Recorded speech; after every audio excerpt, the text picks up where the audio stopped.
ॐ पूर्णमदः पूर्णमिदं पूर्णात् पूर्णमुदच्यते पूर्णस्य पूर्णमादाय पूर्णमेवावशिष्यते। ॐ शान्ति शान्ति शान्ति। शङ्करं शङ्कराचार्यं केशवं वादरायणं सूत्रभाष्यकृतौ वन्दे भगवन्तौ पुनः पुनः। ईश्वरो गुरुरात्मेति मूर्तिभेदविभागिने व्योमवद्व्याप्तदेहाय दक्षिणामूर्तये नमः। ओम शांति शांति शांति।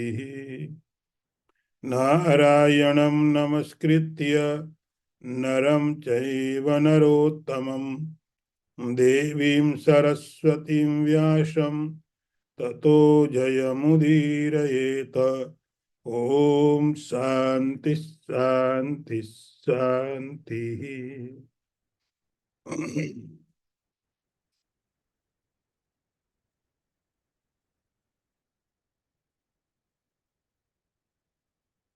बहिरन्तश्च भूतानां अचरं चरमेव च सूक्ष्मत्वात् तदविज्ञेयं दूरस्थं चान्तिके च तत्। भगवान कहते अर्जुन, वह समस्त प्राणियों के बाहर भी है, भीतर भी है, चर भी है, अचर भी है। अत्यंत सूक्ष्म होने के कारण उसको जानना बहुत कठिन है, अविज्ञेय है। वह दूर भी है और नजदीक भी है।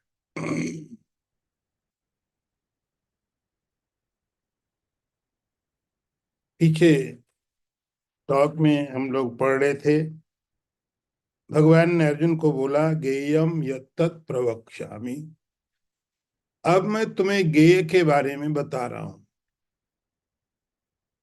जिसको जानना ही चाहिए, जिसको जानना ही पड़ेगा और कोई तरीका नहीं है। सभी के लिए गेय है, गेय सबके लिए है। उसको जानना ही एक तरीका है। सवाल हुआ गेय क्या है, तो भगवान उसका नाम दिया परम ब्रह्म। गेय क्या है? परम ब्रह्म है। अब इतनी कह देने से तो बात समझ में नहीं आई। ये परम ब्रह्म क्या है जिसकी आप बात करते, को जिसको जानना ही पड़ेगा, वो परम ब्रह्म है क्या? तो उसका भगवान विस्तार पूर्वक वर्णन करते हैं। उसी क्रम में भगवान कहते हैं, अर्जुन, अब उस परम ब्रह्म के बारे में समझने के लिए तुमको मैं एक और बात बताता हूं। तुम संसार को जानते हो, संसार के प्राणियों को जानते हो। भूतानाम, भूत का मतलब होता है यहाँ कि संसार के जो प्राणी है, उसमें मनुष्य भी है, पशु पक्षी भी है। प्राणी का अर्थ हुआ जो प्राणवान है, जिनके अंदर प्राण है। प्राण है तो देह भी है। प्राण होने के लिए देह का होना जरूरी है, शरीर का होना जरूरी है। तो जो प्राणी हैं, देहधारी हैं, उन्हीं को भगवान यहाँ भूत कह रहे हैं। उन प्राणियों के अंदर में और बाहर में, बाहर भीतर, प्राणियों के बाहर में भी और भीतर में भी। ये बाहर और भीतर की कल्पना कैसे समझी जाए? तो यहाँ पर बाहर और भीतर की कल्पना केवल शरीर को लेकर के है। बाहर किसके? कमरे के, घर की बात भगवान नहीं करते हैं। किसी देश के बाहर और भीतर की बातें भगवान नहीं करते हैं। हम बाहर और भीतर कहाँ समझते हैं? अपने शरीर के साथ। अपने शरीर के साथ में हम समझते हैं ये बाहर है और ये भीतर है। शरीर हमारी एक सीमा है, शरीर एक हमारी परिधि है। तो जो इस शरीर के अंदर जो हमारा एक माप है, जिसको हम माप बोलते हैं, ये हमारा माप है। ये इसके अंदर जो चीजें, वो तो इनसाइड, जो बाहर है उसको हम बाहर बोलते हैं। जिससे कोई टेबल है वो बाहर है,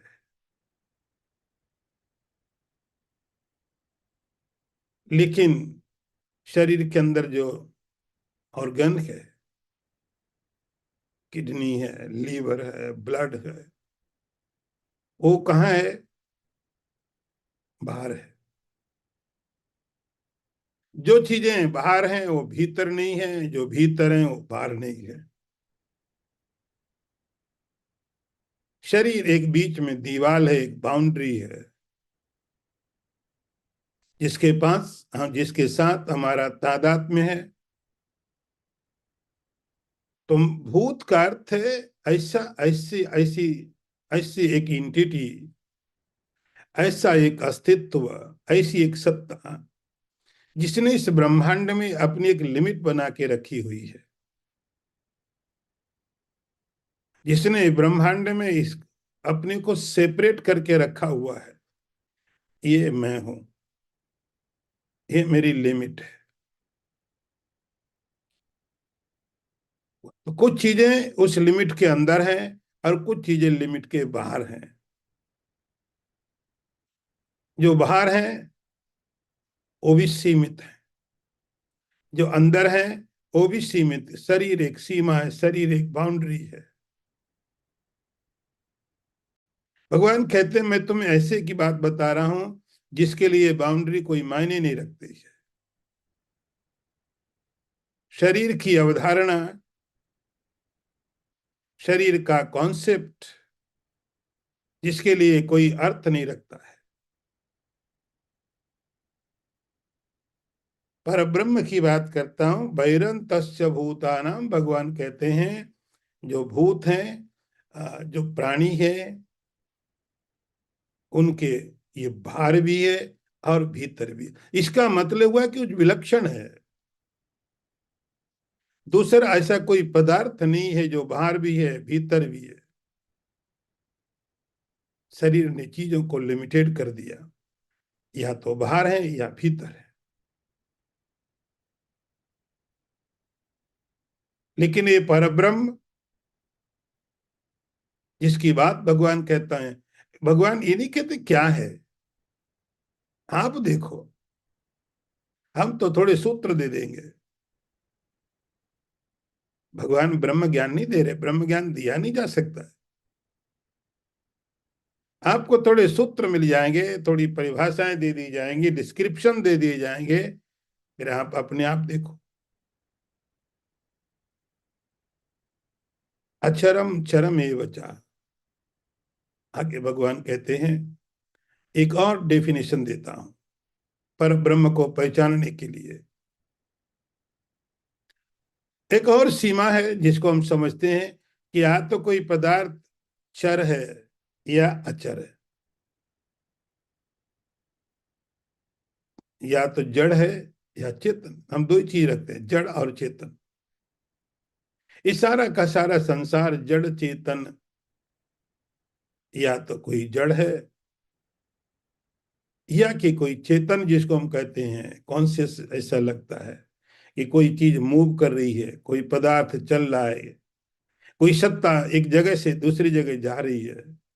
हम बोलते ये चर है। चर का मतलब जो चर चल पाए। संस्कृत में चरति, गच्छति, जो चलता है। तो चलने के लिए, अब टेबल आपने कमरे में एक जगह रखा, सवेरे और शाम तक टेबल दूसरी जगह चला जाए, तो कमरे में या तो आप रहोगे या टेबल रहेगा, दो नहीं रह सकते।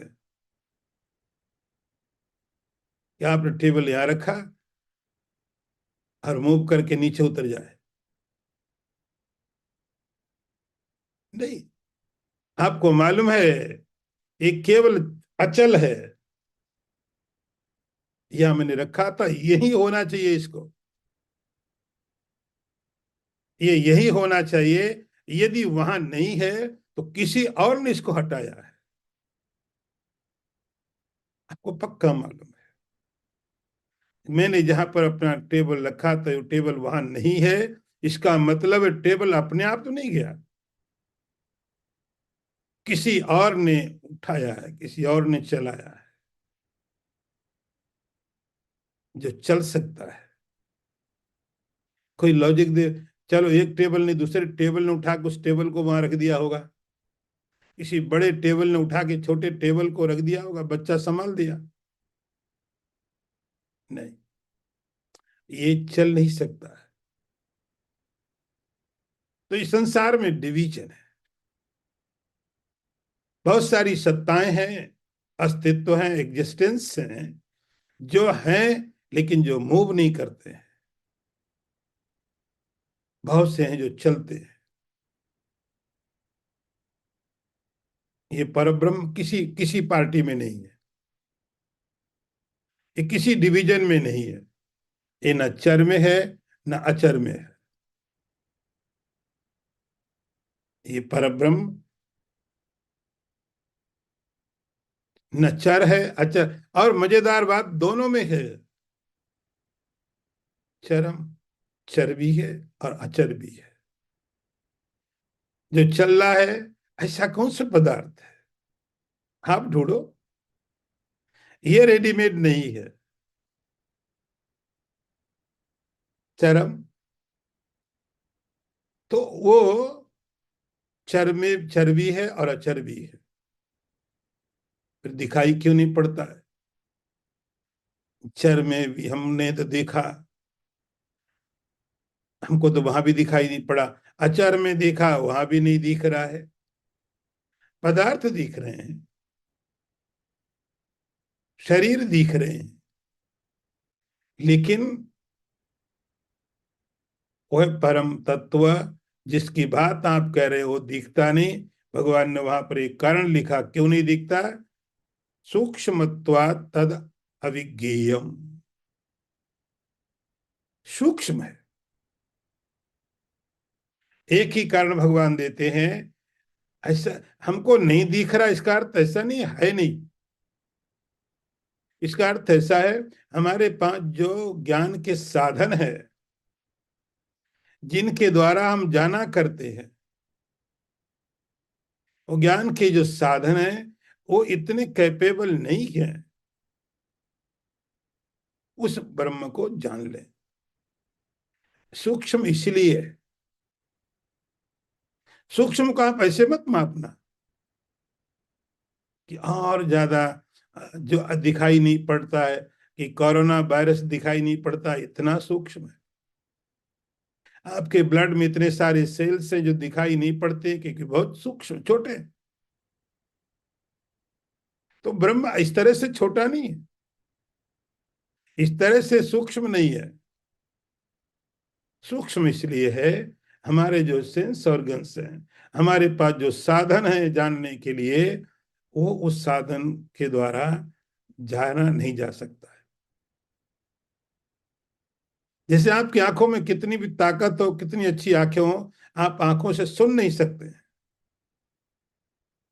ऐसा नहीं आपकी आंखें ठीक नहीं है, आंखें कितनी भी अच्छी हो, लेकिन आंखों के द्वारा सुना नहीं जा सकता, कि आंख का नेचर केवल रूप को देखना है, शब्द को सुनना नहीं। तो पर ब्रह्म के लिए हमारी जितनी इंद्रियां हैं, वे सब उसके लिए बनी नहीं है, इसलिए अविज्ञेयम बहुत कठिन है। दूरस्थम चांति के चत, दूर बहुत है, नजदीक बहुत है। दूर बहुत है, ये उपनिषदों के पूरे वाक्य हैं, आपने पढ़ा है, इसलिए आप आराम से समझ सकते हैं। इन वाक्यों को जब कोई उपनिषद के बिना इनको पढ़ने जाता गीता में, तो ये वाक्य उसको स्पष्ट होते नहीं है। दूरस्थम चांति के चतत, तो हमारे जो शंकराचार्य जैसे व्याख्याकार हैं, उन्होंने लिखा ये ब्रह्म दूर बहुत है, नजदीक बहुत है। दूर इसलिए है अज्ञान के कारण। दूर होने का कारण इसलिए नहीं कि आप माइल्स में नापो उसको, माइल्स में नहीं नापना, अज्ञान में नापो उसकी दूरी। अज्ञान का वहां पर, जिससे हम अलग अलग मेजरमेंट के टाइम कहीं किलोमीटर में नापते हैं आप, कहीं माइल्स में नापते हो, किसी को आप लीटर में नापते हो, अलग अलग हम नाप देते हैं मेजरमेंट के। यदि आप उस पर ब्रह्म को नापे जिसकी भगवान बात करते हैं आप अपने से, तो डिस्टेंस कितना है? तो शंकराचार्य ने लिखा अज्ञानी के लिए अनंत दूर है, कभी भी नहीं मिलने वाला। इतनी दूरी है कि कभी भी नहीं मिलने वाला है, कभी भी। इतनी दूर है, कितनी भी यात्रा कर ले, कोई भी मीडियम ले ले, कोई भी तरीका अपना ले, लेकिन उसको कभी मिलने वाला नहीं है। दूरस्थम ज्ञान हो गया, अंति की इच्छा। इसकी दूरी और इसकी नजदीकी न तो देश के कारण है, न काल के कारण है। एक ही कारण है, ज्ञान और अज्ञान। अज्ञान जब तक है, बहुत सिंपल चीज है। जैसे आप कमरे में बैठे हैं और आपका कोई डायमंड आपके पास है। कई बार तो ऐसा हो जाता है कि चश्मा लगा हो तो चश्मा ढूंढने लगते हैं। चश्मा लगा, कब कब वो चश्मा कब मिलेगा? वो चश्मा तब मिलेगा पता चले अच्छा अरे यहीं लगा हुआ है।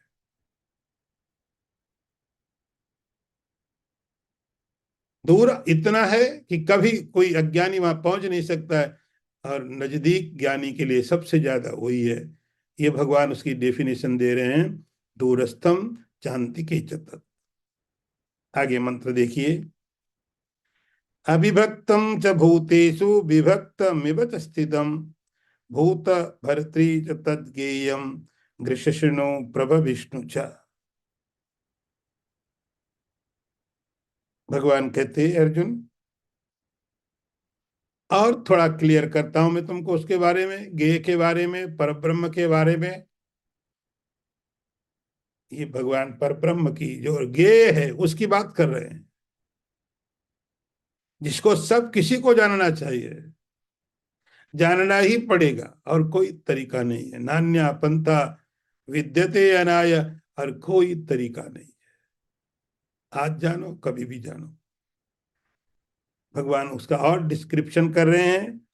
भू, भूतेषु, इन्हीं फिर प्राणियों में देखो। आप वैकुंठ की तरफ आंख उठा के मत देखना कि बहुत दूर देखें कहीं, यही ट्राई करो। भगवान इसलिए एग्जाम्पल दे रहे यहीं पर, जहां आप हो, जहां आपके साधन ज्ञान आके इंद्रियां पहुंच सकती हो, पहले उठ पर ट्राई करो। भूतेषु, प्राणियों में, अविभक्तम च विभक्तम इव। पर ब्रह्म क्या है? हम एक कॉन्सेप्ट रखते हैं कि हर एक प्राणी के अंदर में एक आत्मा है। हर एक प्राणी के एक पर्सनल अपनी आत्मा है। इस शरीर के अंदर अलग है, उस शरीर के अंदर अलग है। हर एक शरीर के अंदर एक अपनी आत्मा है। आत्मा जिसके कारण शरीर में कॉन्शियसनेस मालूम पड़ता है, आंखें देख रही हैं, कान सुन रहे हैं, तो वो आत्मा उसकी हो गई। दूसरे शरीर में दूसरी आत्मा है। इन दोनों के बीच में थोड़ा स्पेस है। इन दोनों आत्माओं के बीच में बाउंड्री है, ये दो शरीरों के बीच में स्पेस है, खाली जगह है, तो दो आत्माएं हो गई। भगवान कहते हैं अरे ऐसा तुमको दिखाई पड़ता है, विभक्तम इव, ये आपको दिख रहा है कि बटा हुआ है, कि दो शरीर हैं तो दो आत्माएं हो गई, बटे हुए की तरह दिखाई पड़ता है। कि दो शरीर हैं तो दो शरीरों में दो आत्माएं हो गई, पांच शरीर है तो पांच आत्माओं की जरूरत पड़ेगी, 1,000 शरीर तो हर शरीर को आत्मा की सप्लाई करने के लिए 1,000 आत्माएं लाओ। एक मिलियन बॉडी है तो सब शरीर को सप्लाई करने के लिए इतनी, जैसे आप बल्ब जलाते हो, 1,00,000 बल्ब हैं तो सबके लिए सप्लाई इलेक्ट्रिसिटी की चाहिए आपको। ऐसे हम समझते हैं हर शरीर के अंदर एक अलग से आत्मा चाहिए, हर शरीर के अंदर में, हर शरीर के अंदर में भगवान के विभक्तम इव, ऐसा लगता है ये बटी हुई सी, इव का मतलब एज इफ, ऐसा लगता है कि इस शरीर के अंदर में एक आत्मा है, उस शरीर के अंदर वो आत्मा है। हर हर एक बॉडी अपने आप के लिए एक अलग आत्मा लेती है, बटा हुआ। लेकिन अर्जुन, भगवान कहते हैं अर्जुन वास्तविकता है अविभक्तम, ये बटी हुई नहीं है, शरीर अलग अलग है। शरीर अलग होने से आप आत्मा को अलग कैसे कर लोगे? शरीर अलग अलग है, शरीर का अलग होना आत्मा का अलग होना जैसा लगता है। जिससे आपने देखा कि सवेरे का टाइम है और बहुत सारे ओस के कण, ओस के कण घास पर पड़े हुए हैं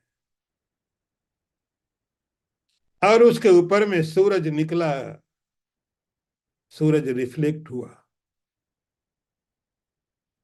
हजारों हजारों जो वहां पर ओस के कण हैं, उन हजारों हजारों ओस के कणों के ऊपर में सूरज रिफ्लेक्ट हुआ,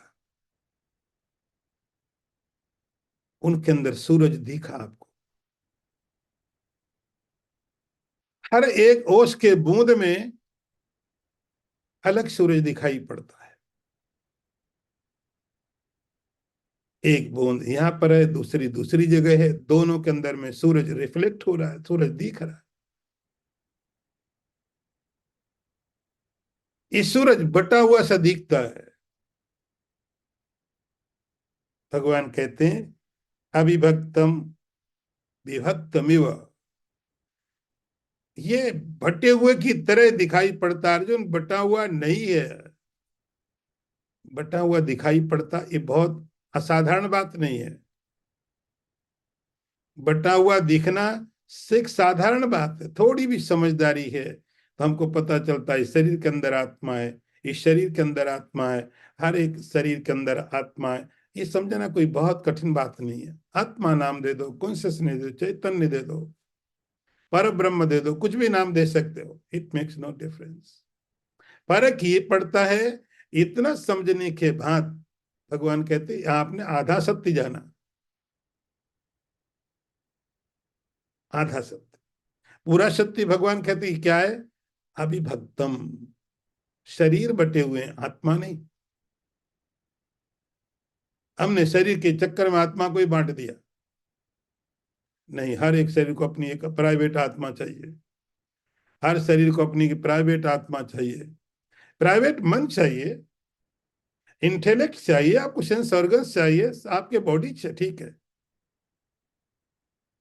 तो यहाँ बटा ये था, लेकिन हमने समझा ये वह बटा हुआ चैतन्य।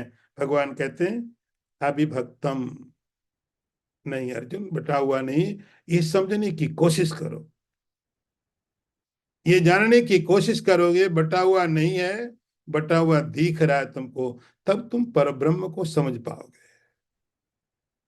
तब उस परब्रह्म को समझा जा सकता है जब वो बिना बटा हुआ दिखाई पड़ने लगे।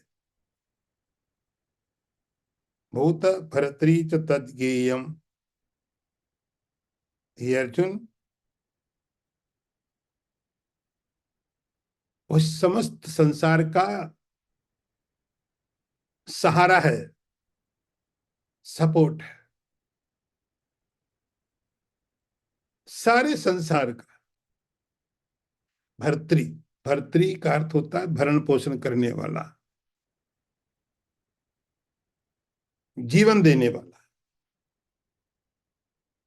लाइफ देने वाला, आपको जीने का सपोर्ट करने वाला।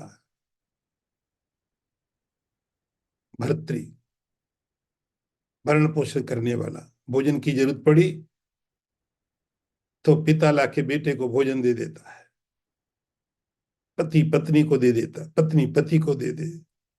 जो जीवन जीने में सपोर्ट करता है, सहारा देता है, उसको भर्तरी बोलते हैं। तो कोई अपने पति का सपोर्ट करती है, कोई पत्नी का सपोर्ट करता है, कोई बच्चे का करता है, कोई फैमिली का सपोर्ट करता है। आप किसी को सपोर्ट करते हैं, कोई आपको सपोर्ट करता है। ये परब्रह्म सारे यूनिवर्स को सपोर्ट करता है। भूत भर्तरी, उसके सपोर्ट के बिना किसी का जीवन नहीं चलता है। सबका सपोर्ट है। आप माने न माने, दिखाई पड़े न दिखाई पड़े, यही तो मर्जी मुश्किल है। इसीलिए तो हम मानते नहीं कि बाकी लोग सपोर्ट करते तो दिखाई दे देते हैं। हमने आपको सपोर्ट किया। सो रिमेम्बर, हमने आपको सपोर्ट किया, हमने आपको सपोर्ट किया। लोग याद दिलाते रहते हैं, हमने सपोर्ट किया। और हम भी याद रखते हैं, ऐसा खराब टाइम आया, उसने हमारा साथ दिया, हमें सपोर्ट किया। ये परब्रह्म जिसकी बात भगवान कहते मैं कर रहा हूं, ये समस्त प्राणियों का सपोर्टर है और हमेशा है। आज सपोर्ट किया, थोड़े समय के बाद नहीं किया, नहीं है। समस्त प्राणियों का ये सपोर्टर है, समस्त प्राणियों का सहारा है। तद्गेयम, ये समस्त प्राणियों का सपोर्टर है। आप ऐसे कह सकते हो समस्त प्राणियों को उत्पन्न करने वाला है। ग्रसिष्णु प्रभ विष्णु चा, सबका भरण पोषण करने वाला है, सबको जीवन देने वाला है। बनाने वाला भी सबको वही है।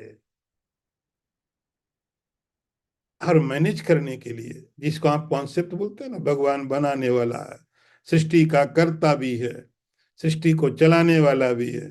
और सृष्टि को जब चीजें पुरानी हो जाती है आप हटा देते हो, उसका नाम संहार है। वो करने कौन आएगा? आप कोई सामान लेकर के आते हो अपने लिए, पैसा खर्चा करते हो, नहीं होता लोन लेके लाते हो, और आपने उपयोग किया। इतने समय के बाद, एक सर्टेन टाइम के बाद में वह पदार्थ, वह वस्तु खराब हो गई, हो गया उसका टाइम पूरा, एक्सपायर हो गया, आपको पता है, आप उसको हटा देते हो। हटाने के लिए ऐसा थोड़ी कि मैं नहीं हटाऊं क्योंकि मैं लाया था तो बड़ा मुश्किल था, पैसा नहीं था, लोन लिया, मैं लाया, अब मैं कैसे हटाऊं। हमें पता है कब लाना है, कब इसको डिस्कार्ड करना है। जब हमें पता है, ऐसे ही परमात्मा को हमसे ज्यादा पता है यूनिवर्स को कब किस तरह से लाना है, किस तरह से रखना है, और कब इस यूनिवर्स को वहां से हटाना है। ग्रसिष्णु प्रभ विष्णु चा। आगे मंत्र देखिए। ज्योतिषाम ज्योति तमसा परम उच्यते है, ज्ञानम गेयम ज्ञान गम्यम हृदि सर्वस्य विष्ठितम।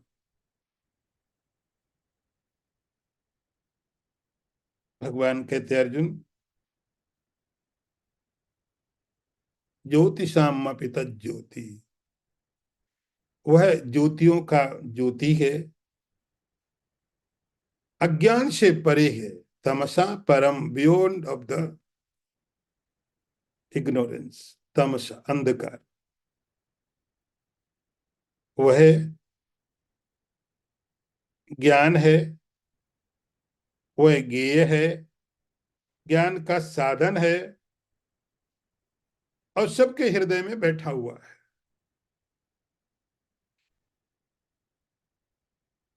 ज्योतिषामपि तज्ज्योति, ज्योति का अर्थ है प्रकाश, लाइट। ज्योति आपको क्यों चाहिए? ज्योति का, लाइट का पर्पस क्या है? ये प्रकाश क्यों चाहिए? प्रकाश से आपकी भूख तो जाएगी नहीं। प्रकाश किस लिए चाहिए? आप किसी चीज को देखने के लिए प्रकाश लेते हो, किसी पदार्थ को समझने के लिए आपको देखने के लिए प्रकाश की जरूरत पड़ती है। यदि प्रकाश नहीं है तो पदार्थों के बीच आप भेद नहीं कर पाते हो। अंधकार इतना गाढ़ा है तो आपको कुछ पदार्थ दिखेंगे नहीं, दिखेंगे नहीं, उनके अंदर भेद ही नहीं आप कर पाओगे। ये टेबल है, ये पुस्तक है, ये दोनों के अंदर फर्क समझने के लिए, भेद समझने के लिए वो प्रकाश क्या करता है? दोनों की भेद की स्थिति बता देता है। अंधकार में आपको पता नहीं चलेगा पुस्तक और टेबल। ज्योति, प्रकाश इतना करता है कि जो पदार्थ हैं उन पदार्थों का भेद कर देता है, हम अनुभव कर पाते हैं। ये है, ये है, ये पर ब्रह्म परमात्मा प्रकाश से भी, प्रकाशों का भी प्रकाश है। आपने शायद प्रकाश को अभी तक बहुत लिमिटेड अर्थों में समझा है। हम प्रकाश समझते हैं कि लाइट, उस लाइट में हमारी आंखें देखती है। यहां थोड़ी इसके मीनिंग डीप है। प्रकाश का अर्थ केवल इतना नहीं होता कि जो आंखों से देखें। प्रकाश का अर्थ है कि जब आपने कानों से शब्द सुना तो आप समझते हैं एक गाली थी, ये मेरी स्तुति थी। तो दो शब्दों में भेद करने के लिए भी प्रकाश की जरूरत होती है। जैसे आंख इस भार के प्रकाश में फर्क समझ पाती, एक टेबल है, दो टेबल है, एक टेबल है, बुक है। ये डिफरेंशिएशन कैसे हुआ कि वहां पर एक लाइट थी। लेकिन जब कान अलग अलग समझता है, ये मेरा नाम ले रहा है, मुझे गाली दे रहा है, ये मेरे को अच्छे बोल रहा है, तो दो शब्दों के बीच जो भेद करते हैं उसके लिए भी एक प्रकाश का उपयोग करना पड़ता है। दो टेस्ट के बीच में, कड़वा है, ये मीठा है।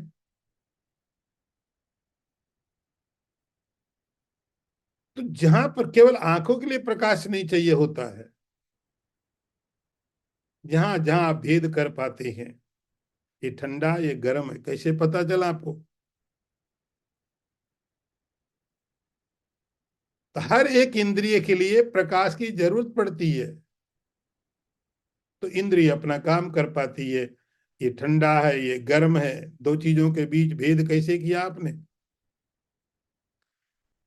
आंख को अलग तरीके का प्रकाश चाहिए होता है, कान को अलग तरीके का प्रकाश चाहिए होता है, नाक को अलग तरीके का प्रकाश चाहिए होता है। भगवान उस प्रकाश की बात करते हैं, ज्योतिषामपि तज्ज्योति, वह परमात्मा प्रकाशों का भी प्रकाश है।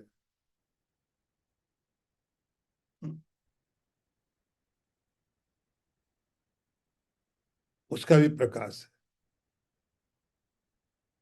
कितना सूर्य के अंदर जो प्रकाश मिलता है, चंद्रमा के अंदर प्रकाश है। यदादित्य गतम तेजो जगत भासेते अखिलम, सूर्य में, चंद्रमा में, अग्नि में। तो प्रकाश का पर्पस होता है कि आप दो चीजों को अलग अलग समझ पाए। ये परमात्मा प्रकाशों का भी प्रकाश है। श्री बृहदारण्यक उपनिषद में एक बहुत लंबा चौड़ा इसके ऊपर में वर्णन किया गया है। आत्म प्रकाश, आत्म प्रकाश याज्ञवल्क्य का संवाद है। ज्योति, जिनको आप प्रकाश समझते हैं, जो आपकी सहायता करते हैं पदार्थों को समझने के लिए, ये परमात्मा उनका भी प्रकाश है। ज्योतिषामपि तज्ज्योति। इतना ही नहीं समझना कि सूर्य का भी, सूर्य के अंदर जो प्रकाश है वो परमात्मा का है। अग्नि के अंदर जो प्रकाश सूरज का, भगवान का है। अग्नि है, लेकिन ये बात थोड़ी उससे और आगे है। ये बात है, हमारी जितनी इंद्रियां भी देखती हैं, उनको भी प्रकाश की जरूरत पड़ती है, केवल आंख कोई नहीं। वो सहायता कौन करता उनकी? वही ज्योति स्वरूप परमात्मा। ज्योतिषाम अपि तज्ज्योति। वह प्रकाशों का भी प्रकाश है। वह परमात्मा लाइट का भी लाइट है। मन में आप विचार करते हो, बुद्धि आपकी पदार्थों को समझती है, ये अच्छा ये बुरा है। ये कैसे मालूम पड़ा? बुद्धि से। तो बुद्धि को भी जानने के लिए प्रकाश चाहिए होता है, वो परमात्मा है। कान को सुनने के लिए प्रकाश जरूरत पड़ता है, कान डिफरेंशिएट कर पाए चीजों को, वो प्रकाश परमात्मा का है। इसीलिए ज्योतिषाम अपि तज्ज्योति तमसा परम उच्यते। वह ज्योतियों का भी परम ज्योति है। केवल इतना ही नहीं, इस प्रकाश की भगवान बात नहीं कर रहे जो आंख का साथ देता है। जिस प्रकाश में आंख काम करती, इतने ही काम नहीं कर रहे हैं। जिस प्रकाश के अंदर में कान काम करता है, जिस प्रकाश के अंदर में मन काम करता है, जिस प्रकाश के अंदर में हमारी दूसरी इंद्रियां काम करती हैं, उस प्रकाश की बात करते हैं। वह ज्योतिषाम अपि तज्ज्योति तमसा परम उच्यते। वह प्रकाश तमसा परम उच्यते, अंधकार से अलग है, ऊपर है, अंधकार से ऊपर है।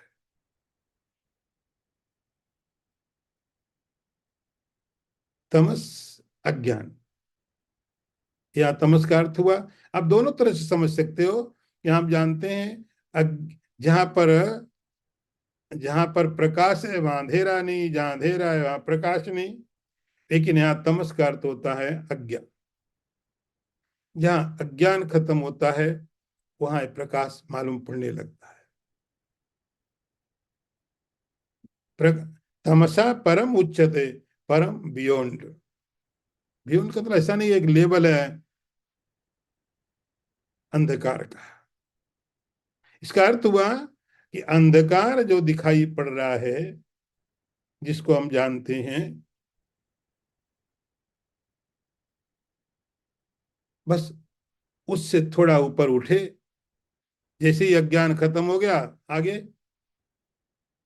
तमसा परम उच्चते। जैसे ही अज्ञान अंधकार खत्म हुआ और पहुंच गए। कहीं पहुंचे नहीं, वहीं थे, पहले भी वहीं थे, लेकिन अज्ञान ने, उस अंधकार ने, उस डार्कनेस ने देखने ही नहीं दिया। जैसे वो खत्म हुआ, परम उच्चते, अंधकार जैसे ही खत्म हुआ वहीं पर पहुंच गए। वही ज्ञान है। ये अर्जुन वही ज्ञेय है, और उसको ज्ञान के द्वारा ही जाना जा सकता है। एक ही बात है, अलग अलग चीजें नहीं है। ज्ञानम, भाई ज्ञान भी है, ज्ञेय भी वही है जिसको जाना जाता है, और ज्ञान के द्वारा उसी को जाना जाता है। ज्ञान ज्ञान गम्यम, ज्ञान के द्वारा जाना उसी को जाता है। इस प्रकार से भगवान ने कहा अर्जुन को, उस पर ब्रह्म के बारे में ये सब डेफिनेशन दिया, बताने की कोशिश की, हिंट दिए। अर्जुन ने कहा वो तो सब ठीक है, लेकिन कोई एक आधी जगह तो बता दो। ये तो आपने ऐसा एक कंट्रोवर्सी इकट्ठी कर दी, ऐसा वैसा, अपोजिट चीजें सब कह दी। अब कुछ तो ऐसा बता दो जिससे मैं थोड़ा इस चीज को शुरुआत कर सकूं। भगवान ने कहा हृदय सर्वस्य विष्ठितम। अब तुम्हें शुरू करने के लिए, शुरू करने के लिए मैं कह सकता हूं हृदय सर्वस्य विष्ठितम, यहीं से शुरू करो। समस्त प्राणियों के हृदय में बैठा हुआ है। सर्वस्य हृदय, हृदय का मतलब हृदय में, माइंड में, इंटेलेक्ट में, हृदय में बैठा हुआ है।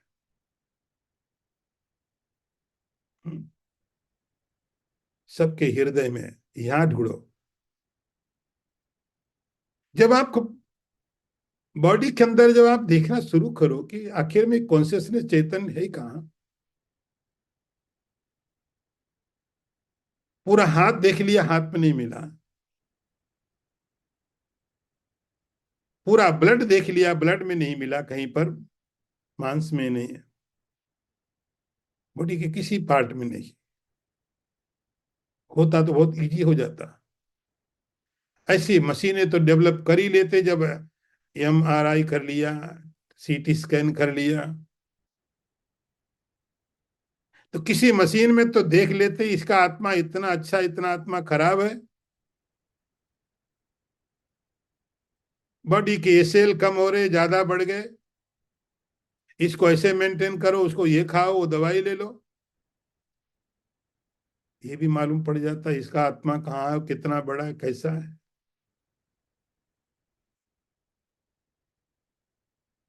भगवान कहते उसकी जगह है हृदय, हृदय के अंदर, माइंड के अंदर, इंटेलेक्ट के अंदर, सबको अवेलेबल। हृदय सर्वस्य विष्ठितम, सबके हृदय के अंदर है। तो मुझे उस परब्रह्म को देखने के लिए आपके हृदय की जरूरत नहीं है। आप दूसरे के हृदय में आप परमात्मा नहीं देख सकते हैं। दूसरे के हृदय नहीं दिखता, आप हृदय में परमात्मा कैसे देखोगे। किसी का हृदय दिखता है, वो हृदय करते, डॉक्टर वाला हृदय नहीं, जो अटैक आ जाता, फेल हो जाता है।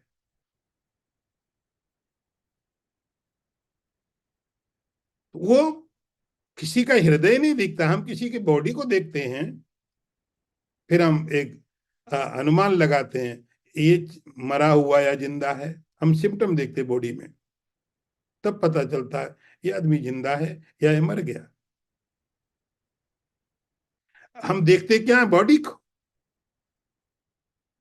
अरे थोड़ी चीजें देखने के लिए हमको एक्सरे मशीन की जरूरत पड़ती है, हड्डी क्रैक हुई कि नहीं हमको नहीं पता, डॉक्टर को नहीं पता चलता, जिसने अपनी सारी पढ़ाई लिखाई की। तो हम मशीन का सहारा लेते हैं, हृदय के बारे में कुछ मालूम नहीं।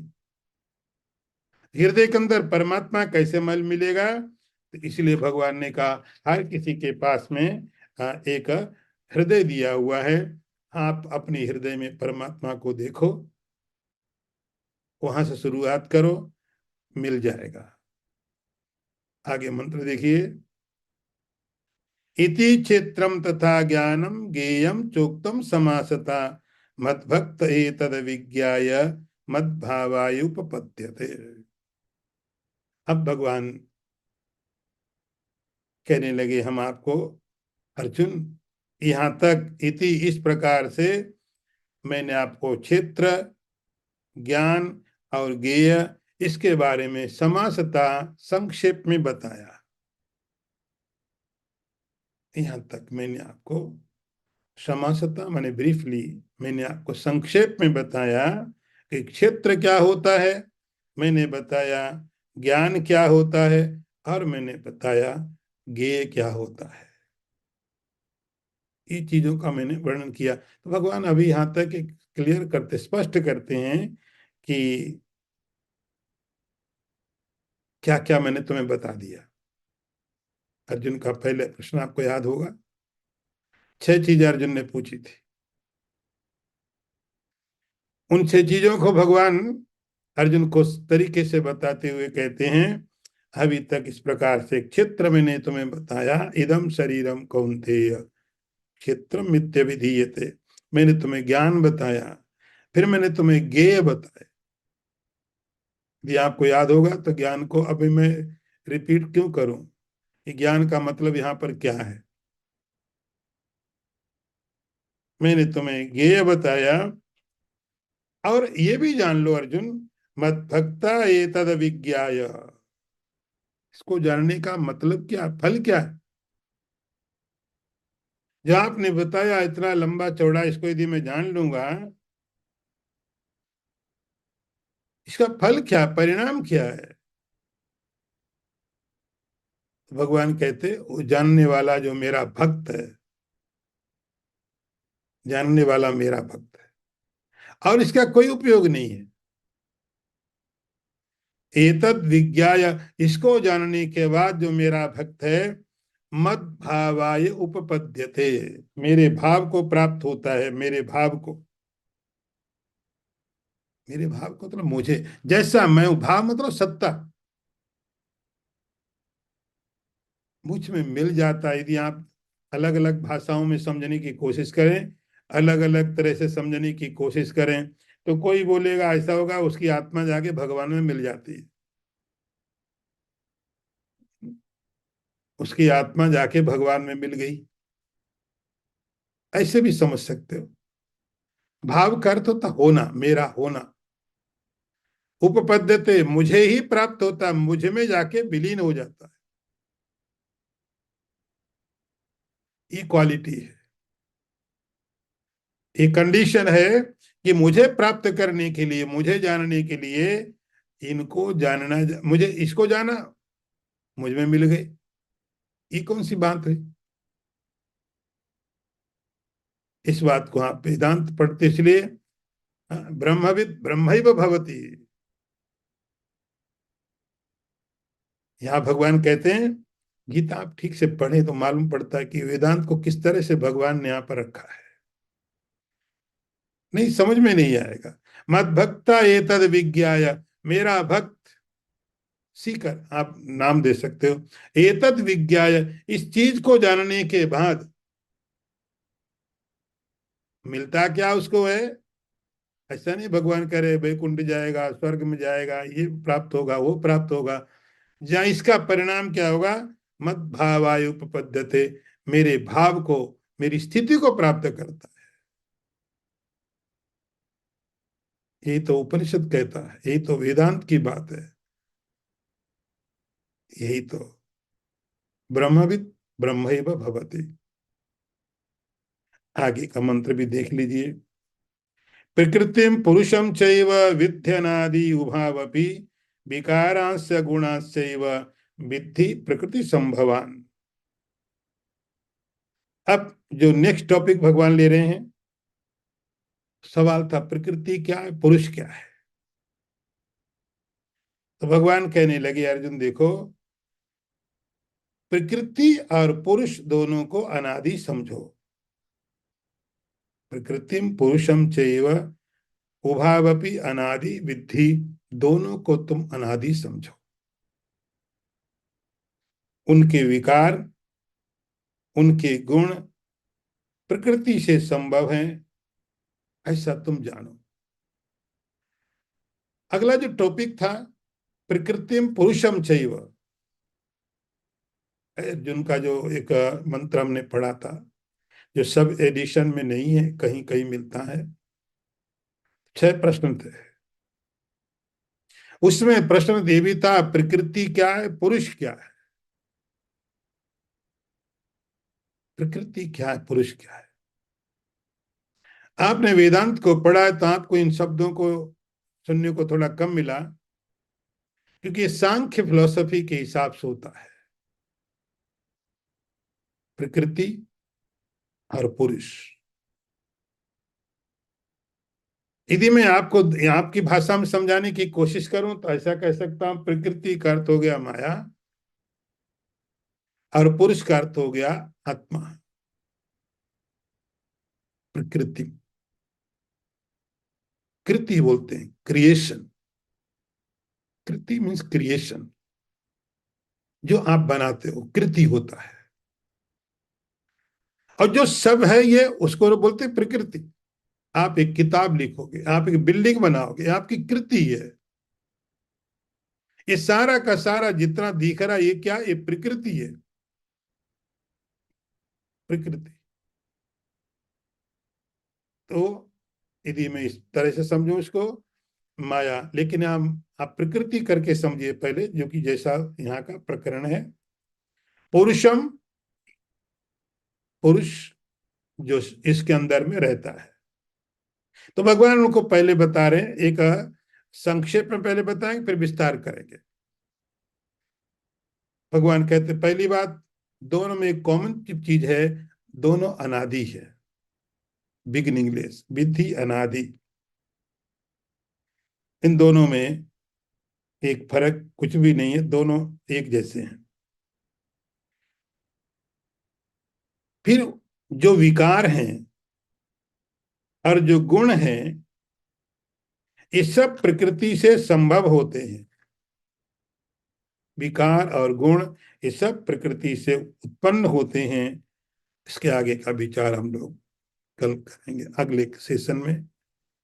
ओम पूर्णमदः पूर्णमिदं पूर्णात् पूर्णमुदच्यते पूर्णस्य पूर्णमादाय पूर्णमेवावशिष्यते।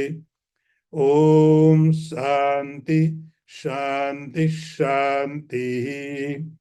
शंकरं शंकराचार्यं केशवं वादरायणं सूत्रभाष्यकृतौ वन्दे भगवन्तौ पुनः पुनः। ईश्वरो गुरुरात्मेति मूर्तिभेदविभागिने व्योमवद्व्याप्तदेहाय दक्षिणामूर्तये नमः। ओम शांति शांति शांति।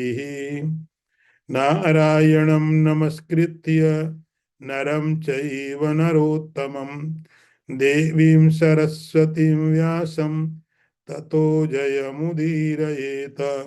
ओम शांति शांति शांति।